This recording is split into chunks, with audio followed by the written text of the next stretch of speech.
Ingin melihat surga dunia? Maka Anda wajib datang ke Rusia.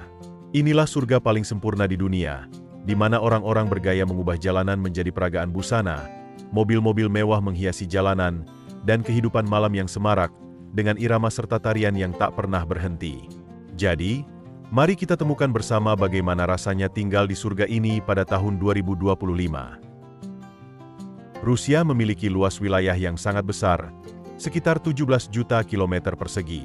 Namun, hari ini kita tidak akan membahas seluruh wilayah ini, melainkan pusatnya, yaitu ibu kota Moskow. Pertama-tama, bertentangan dengan kepercayaan umum, Moskow tidak terletak di lapisan es Siberia, melainkan di sebelah timur Belarus, di utara Ukraina, dan dekat perbatasan barat dengan Eropa. Oleh karena itu, iklimnya lebih sejuk dibandingkan di wilayah utara negara itu, seperti Yakutsk, yang suhunya bisa mencapai minus 50 derajat Celcius. Namun, jangan biarkan deskripsi yang sederhana ini membodohi Anda. Suhu bisa turun hingga minus 20 derajat Celcius di musim dingin. Musim panas memiliki suasana yang sangat berbeda. Orang-orang mengenakan pakaian lengan pendek, berbondong-bondong ke jalan, dan bersenang-senang di kafe serta konser. Jika Anda melihat peta, Anda dapat melihat bahwa Moskow kecil di wilayah Rusia yang luas, dengan luas 2.561 km persegi. Namun, Moskow juga merupakan kota terpadat di negara ini, dengan sekitar 12 juta penduduk. Ini adalah kota terpadat kedua di Eropa setelah Istanbul, yang berpenduduk lebih dari 18 juta jiwa. Tidak mudah untuk mengakomodasi populasi yang padat ini. Maka, gedung-gedung apartemen besar, blok-blok besar, dan gedung pencakar langit modern yang menjulang tinggi telah dibangun hampir di mana-mana di kota ini. Kota yang indah ini telah menjadi ibu kota Rusia selama lebih dari 850 tahun. Sungai Moskva, yang mengalir tepat di tengah kota, membelah kota menjadi dua, sementara puluhan jembatan kecil di atasnya menambah nostalgia pada lanskap dan memudahkan transportasi. Lebih dari itu, jembatan-jembatan ini telah memfasilitasi pekerjaan para pedagang dan seniman selama berabad-abad, bukan hanya masyarakat saat ini. Salah satu tempat terindah yang wajib dikunjungi di Moskow adalah alun-alun bersejarah yang dikenal hampir di seluruh penjuru kota sebagai lapangan merah. Area berbatu ini ternyata sangat bersih, dan hampir tidak mungkin membuang sampah sembarangan. Di sisi lain, alun-alun terkenal ini menarik perhatian bukan hanya karena lebarnya, tetapi juga karena arsitekturnya yang mengesankan. Alun-alun ini mampu menampung jutaan orang jika diperlukan, dan berbagai acara diselenggarakan di sini, mulai dari upacara kenegaraan hingga pidato kepresidenan. Katedral Santo Basil, yang menjulang di tengahnya, menyerupai negeri dongeng dengan kubah bawangnya yang berwarna-warni. Jutaan wisatawan berbondong-bondong ke sini setiap tahun untuk melihat katedral ini. Moskow menawarkan hampir semua yang diharapkan banyak orang dari sebuah ibu kota. Ingin makan di luar? Ratusan restoran menanti Anda. Jika Anda bosan menghabiskan waktu di klub malam yang itu-itu saja, ada puluhan tempat berbeda dan semarak untuk dijelajahi. Jadi, jika Anda orang yang supel dan suka bertemu orang baru, Anda akan takjub dengan beragam karakter dan wajah baru yang akan Anda temui di kota ini. Kehidupan di kota ini ramai sekaligus sangat santai. Jalanan biasanya dipenuhi rombongan teman, dan Anda akan jarang melihat orang berjalan sendirian. Fotografi juga merupakan budaya yang menonjol di kota ini. Fotografer profesional, terutama di pusat kota, memotret orang-orang yang bergaya dan berpakaian rapi dengan bayaran tertentu. Beberapa orang bahkan mendirikan studio kecil untuk foto-foto yang lebih profesional. Namun, ada sesuatu yang mereka lupakan. Arsitektur, jalanan, dan taman Moskow bagaikan studio tersendiri. Arsitektur kota yang terinspirasi Eropa Barat ini begitu mengesankan sehingga telah menjadi ikon nasional. Jadi, tidak perlu mendirikan studio kecil di jalanan. Jika Anda perhatikan dengan saksama, Anda akan melihat bahwa orang Rusia selalu memegang ponsel. Mereka terus-menerus bersuah foto seolah-olah menunggu persetujuan dan validasi. Namun, jika Anda perhatikan lebih teliti, Anda akan segera menyadari ciri khas ras Slavia, kulit putih, rambut pirang, dan mata hijau atau biru yang mencolok. Kecantikan memang relatif, tetapi orang Slavia cantik dengan caranya sendiri. Terlebih lagi, orang Rusia sangat menyadari hal ini, dan kesadaran ini menumbuhkan rasa percaya diri mereka. Rasa percaya diri ini juga dapat terlihat dalam kehidupan sehari-hari mereka. Orang Rusia berpakaian sangat bergaya dan cermat, tidak hanya untuk pesta malam, tetapi juga untuk pertemuan siang hari dengan teman-teman. Meskipun negara ini menganut agama Kristen Ortodoks, keyakinan ini tidak memengaruhi gaya hidup masyarakatnya. Masyarakat bebas. Mereka menentukan sendiri pakaian apa yang akan dikenakan, cara hidup, dan keyakinan apa yang akan mereka anut. Kebebasan ini juga meningkatkan energi kehidupan. Semangat mereka untuk bersenang-senang dan menjalani hidup bahkan menginspirasi para seniman jalanan. Hampir setiap sudut Moskow dipenuhi musisi muda berbakat yang mempersembahkan melodi mereka kepada kota. Anda dapat bertemu mereka di setiap langkah dan mendengarkan mereka sepuasnya. Jam-jam tersibuk di Moskow biasanya dimulai saat matahari terbenam. Pada saat ini, trotoar penuh sesak, dan hampir mustahil menemukan bangku kosong atau sudut yang tenang. Dan orang-orang ini tidak selalu lebih suka kafe untuk bertemu atau mengobrol. Hampir setiap sudut kota menawarkan suasana yang nyaman. Ada detail lain yang menarik tentang keramaian di Moskow. Anda tidak akan melihat banyak orang berusia di atas 65 tahun di kota ini.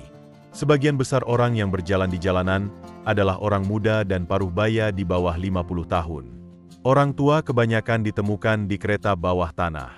Berbicara tentang metro, perlu disebutkan sistem transportasi Moskow.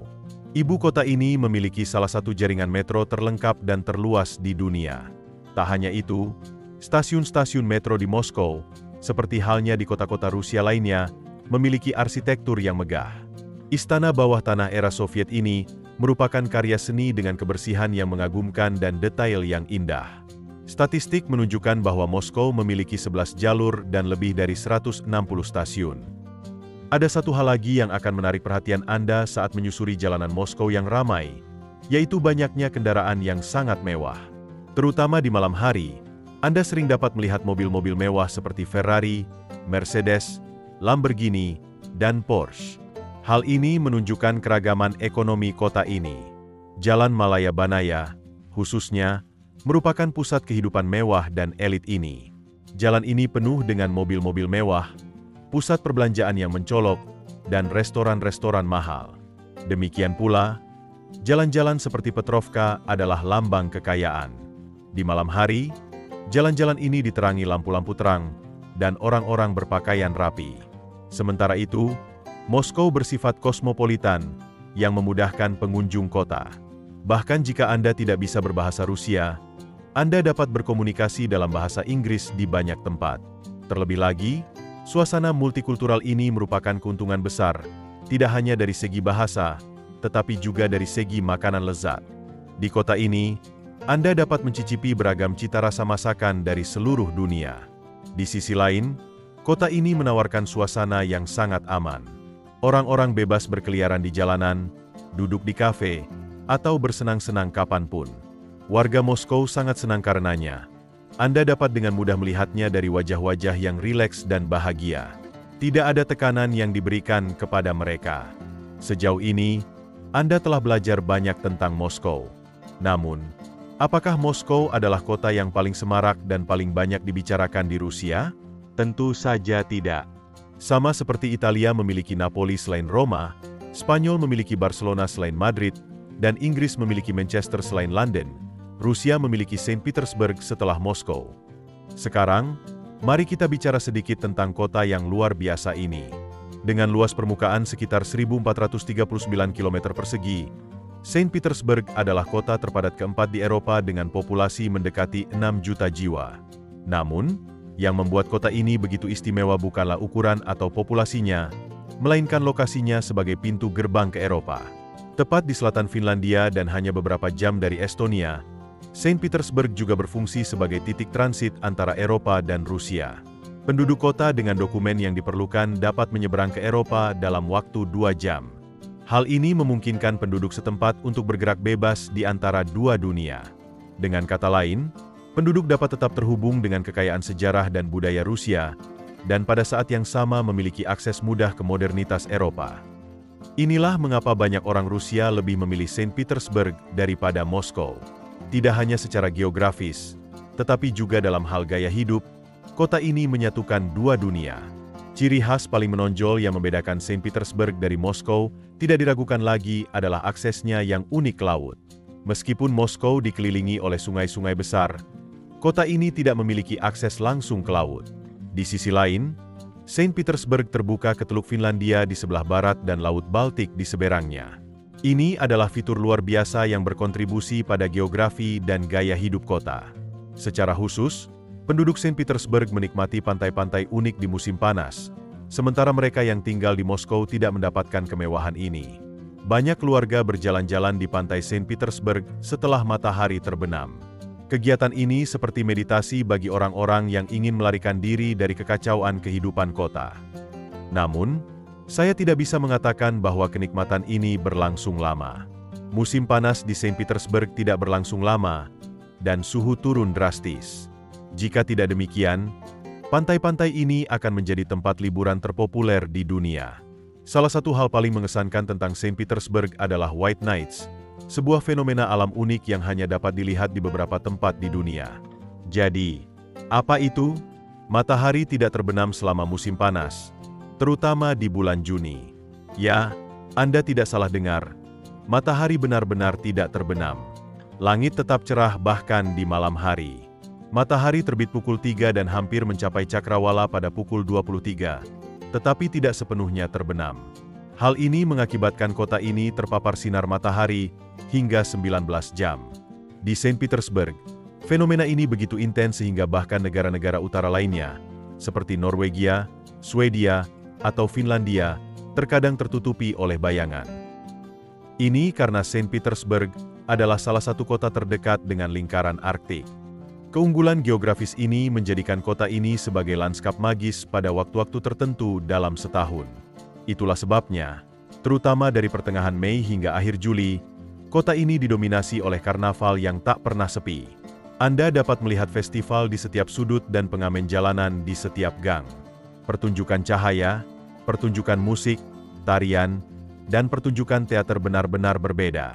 Baik penduduk lokal maupun mancanegara menikmati irama White Nights dan mendapatkan pengalaman yang unik. Bahkan, jutaan wisatawan berbondong-bondong ke Saint Petersburg setiap tahun hanya untuk menyaksikan pesta visual ini. Namun, yakinlah, kita baru mengenal Sang Peterburg karena kota ini bukan hanya bagian dari Rusia, melainkan juga sebuah tahap sejarah yang tumbuh dalam bayang-bayang masa lalu dan membentuk masa depan. Karena dulunya tanah ini hanyalah rawa, ya, rawa, hingga tahun 1703. Peter yang agung melihat tempat ini dan seekor cerpelai hidup dalam benaknya. Saat itulah ia memutuskan, aku akan menjadikan tempat ini jendela Rusia ke Eropa. Dan ia menepati janjinya. Ia menghiasi kota ini dengan kanal-kanal dan membangunnya sebagai ibu kota. Perlahan tapi pasti, ia mengubah kota itu menjadi pusat perhatian kekaisaran. Selama 200 tahun, Saint Petersburg menjadi pusat tempat istana kekaisaran berdiri, para zar duduk, dan meja-meja diplomatik diletakkan. Tentu saja, bukan hanya kekuatan politik yang membuat kota ini istimewa. Kota ini juga memiliki tingkat pendidikan dan budaya yang sangat tinggi. Misalnya, Universitas Negeri Saint Petersburg didirikan pada tahun 1724. Universitas ini merupakan salah satu universitas paling bergengsi di Rusia. Namun, dengan lebih dari 40 universitas di kota ini, kaum muda dari seluruh negeri datang ke Saint Petersburg. Kini, Saint Petersburg bukan hanya sebuah kota, tetapi juga sebuah museum, panggung sejarah. Di setiap langkah yang Anda ambil, Anda melihat bangunan, jembatan, dan patung-patung yang seolah berbicara dan mencoba menyampaikan sesuatu kepada Anda. Sedemikian rupa sehingga Anda lupa memasukkan ponsel ke dalam saku di depan lanskap unik ini. Anda akan terpesona oleh keragaman arsitektur, mulai dari Renaissance hingga brutalisme Soviet, barak hingga neoklasik, terutama saat Anda melihat Nevsky Prospect, jantung kota. Anda akan kagum dengan tekstur historisnya dan mengagumi kebersihan serta keteraturannya. Bersaing dengan banyak ibu kota Eropa, jalan ini adalah urat nadi Saint Petersburg. Jalanannya ramai sepanjang hari, dan kafe-kafenya selalu penuh. Layaknya Moskow, penduduknya sangat memperhatikan penampilan. Bersosialisasi adalah rutinitas sehari-hari bagi mereka. Orang-orang sering pergi keluar bersama teman dan baru pulang tengah malam. Tentu saja, kota ini terasa begitu hidup di malam hari. Mobil-mobil mewah dan jalanan yang dihiasi lampu mengubah Saint Petersburg menjadi suasana yang berbeda. Alunan musik yang menghiasi jalanan menjaga irama kota, sementara lampu-lampu menenggelamkan kegelapan malam. Salah satu hal terindah tentang Saint Petersburg adalah tingkat literasi perempuan di atas 90%. Dan ini bukan sekadar fakta statistik, tetapi fakta yang dapat dirasakan di jalanan. Perempuan di sini dikenal karena kepercayaan diri, pendidikan berkualitas, dan karir yang beragam yang menentang stereotip gender. Baik di bidang seni, akademis, teknologi, maupun sains, selalu ada jejak perempuan. Standar tinggi ini saja dengan jelas menunjukkan mengapa Saint Petersburg merupakan salah satu dari 2 kota paling layak huni di Rusia. Dengan 145 juta penduduk, hampir semua orang di Rusia bermimpi tinggal di Saint Petersburg. Namun, aspirasi ini menimbulkan masalah serius, terutama dalam hal harga sewa dan perumahan. Misalnya, jika Anda ingin menyewa apartemen di pusat kota, Anda harus membayar 70.000 rubel untuk rumah 21, yang berarti sekitar $900. Untuk rumah rata-rata yang sedikit lebih besar, Anda harus mengeluarkan 100.000 hingga 150.000 rubel. Itu lebih dari $1.000 per bulan. Jika harganya terlalu tinggi, Anda bisa pergi ke pinggiran kota. Pinggiran Saint Petersburg adalah pilihan yang baik bagi mereka yang ingin tinggal dengan harga sewa yang lebih terjangkau. Penting untuk diingat bahwa tidak semua orang memiliki penghasilan yang cukup untuk menghadapi harga-harga ini. Orang yang tinggal di kota seringkali bahkan tidak berpenghasilan $1.100 per bulan. Oleh karena itu, setiap orang dalam keluarga harus bekerja. Jadi, jangan tertipu oleh orang-orang yang berpakaian rapi dan terawat yang Anda lihat di jalanan, karena tidak semua orang menjalani kehidupan yang sama. Jika sebuah keluarga ingin hidup nyaman, mereka perlu berpenghasilan rata-rata $3.300 per bulan. Hal ini seringkali menjadi tujuan yang sulit. Untuk transportasi, di dalam kota disediakan oleh metro dan bus, terutama bus yang berangkat dari Jalan Nevsky, yang dengan cepat menjangkau berbagai titik di kota. Perlu diketahui juga bahwa sistem metro di Saint Petersburg, seperti di Moskow, bagaikan galeri seni. Saya yakin Anda akan takjub. Jika Anda ingin pergi ke Saint Petersburg dari Moskow, Anda akan tiba di sana dalam 5 jam dengan kereta api berkecepatan tinggi. Jika Anda lebih suka perjalanan laut, gunakan wisata pesiar Saint Petersburg. Detail yang menarik, jika Anda datang dengan kapal pesiar, Anda bisa tinggal di kota ini selama 3 hari tanpa visa. Soal bahasa, jangan khawatir. Meskipun bahasa Rusia masih dominan di kota ini, jumlah penutur bahasa asing jauh lebih tinggi daripada di kota-kota Rusia lainnya. Namun, menguasai sedikit bahasa Rusia tetap bermanfaat karena papan petunjuk arah, rambu jalan, atau nama stasiun metro di kota ini ditulis seluruhnya dalam alfabet Cyrillic. Faktor lain yang bisa menjadi tantangan adalah cuaca di Saint Petersburg. Kota ini ditandai dengan hujan dan cuaca mendung hampir sepanjang tahun. Artinya, jika Anda berencana tinggal di kota ini, Anda harus terbiasa dengan perubahan cuaca dan iklim yang sejuk. Hari ini kita telah menyentuh jiwa 2 kota yang megah. Yang satu adalah jantung kekuasaan, kemegahan, dan modernisme. Yang lainnya adalah lambang keanggunan, seni, dan jendela ke Eropa. 2 kota besar, 2 karakter dan jiwa yang berbeda, tetapi sisi cerita yang berbeda. Hidup bisa mahal, kondisinya bisa menantang. Namun, Moskow dan Sang Petersburg menawarkan kita sebuah pengalaman, sebuah perjalanan waktu, dunia di luar sana, dunia yang selalu layak dijelajahi. Semoga Anda menikmati perjalanan ini. Jika Anda berlangganan kanal saya dan menyukai videonya, Anda akan menghargai usaha saya dan membuat saya sangat bahagia. Sampai jumpa di ekspedisi berikutnya.